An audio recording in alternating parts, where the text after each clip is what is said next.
Le succès du Téléthon, c'est ici qu'il se mesure. Nous sommes au Généthon, en banlieue parisienne. 180 scientifiques, tous penchés sur une seule molécule, l'ADN. L'équipe d'Anne Gali travaille sur l'un des essais cliniques de thérapie génique actuellement menés sur l'homme.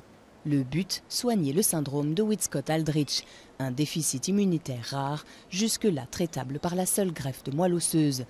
La thérapie génique, elle, consiste à remplacer le gène défectueux par un gène médicament. On prend des séquences de ce gène que l'on peut arriver à refaire de façon artificielle au laboratoire. On l'insère dans un vecteur, c'est-à-dire en fait en général un virus qu'on a désactivé, désarmé.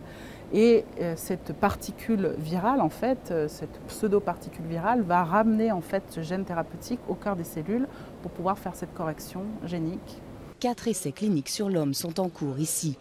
Et le laboratoire espère devenir le premier centre de bioproduction de gènes médicaments d'ici à mi-2012. C'est là dans ces bioréacteurs, qui sont des bioréacteurs de 200 litres, où tous les paramètres sont soigneusement contrôlés, la température, la quantité d'oxygène, la quantité de CO2, l'ensemble des nutriments.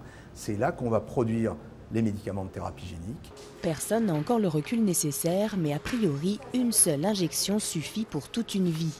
Et heureusement, car il faut compter 500 000 € par injection. Le budget du Généthon, environ 35 millions d'euros cette année, est financé à 90% par le Téléthon.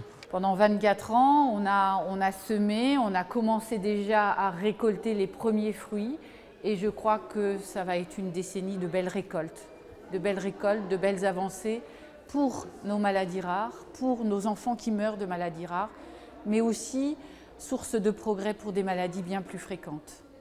Cancer, maladies cardiovasculaires ou infectieuses, le potentiel de la thérapie génique est vaste. Mais elle est encore loin d'intéresser les grands laboratoires pharmaceutiques, surtout quand elle est appliquée aux maladies rares. Si le Généthon veut continuer sur sa lancée, il devra à terme trouver une autre source de financement que la seule générosité des donateurs.